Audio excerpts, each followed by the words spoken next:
Hello everyone, once again welcome back to our channel ভোজন রসিকের ঠিকানা। কাতলা মাছের রেসিপি নিয়ে আজকে আমরা চলে এসেছি। কাতলা মাছ তো আপনারা অনেক রকম খেয়েছেন, কিন্তু এইটা একটু ভিন্ন স্বাদের। রেসিপিটার জন্য কি কি লাগছে একবার আমরা দেখে নিই। এখানে আমরা নিয়ে নিয়েছি মাছ 3 পিস ভেজে, কাঁচা লঙ্কা স্বাদ অনুযায়ী 3-4টে কারি পাতা, নুন স্বাদ অনুযায়ী, সর্ষে বাটা 1.5 চামচ, রসুন বাটা, সর্ষের তেল, হলুদ, টমেটো একটা। এবার আমরা নিয়ে নিচ্ছি কড়াইতে সামান্য একটু তেল এবং ওর মধ্যে দিয়ে দিচ্ছি কারি পাতার ফোড়ন।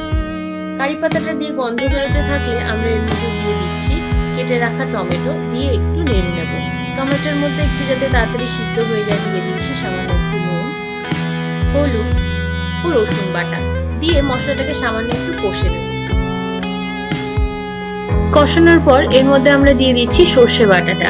সর্ষে বাটাটা দিয়ে সামান্য একটু নেড়ে চেড়ে একটু ফুটে উঠলেই আমরা এর মধ্যে দিয়ে দিচ্ছি ভেজে রাখা মাছটা। মাছটা দিয়ে দেওয়ার পরে এর মধ্যে দিয়ে দিচ্ছি পরিমাণ মতন জল। জলটা তারপর শুকিয়ে উঠলে আমরা এর মধ্যে পরিমাণ মতন একটু নুন আর কাঁচা লঙ্কা উপর দিয়ে ছড়িয়ে দিচ্ছি। ছড়িয়ে দিয়েই এটার উপর দিয়ে সামান্য একটু নুন দেব, দিয়ে উপর দিয়ে নামানোর আগে সামান্য একটু কাঁচা সর্ষের তেল ছড়িয়ে দেবো। যতটা ঘন চাইছেন আপনারা গ্রেভিটা, ততটুকুনি পরিমাণ রেখে এটাকে নামিয়ে দিয়ে পরিবেশন করতে পারেন ভাতের সাথে। আজকের রেসিপিটা এই পর্যন্তই। অবশ্যই আপনারা ট্রাই করে দেখুন, এই কাতলা মাছের রেসিপিটা একটু ভিন্ন স্বাদের হবে।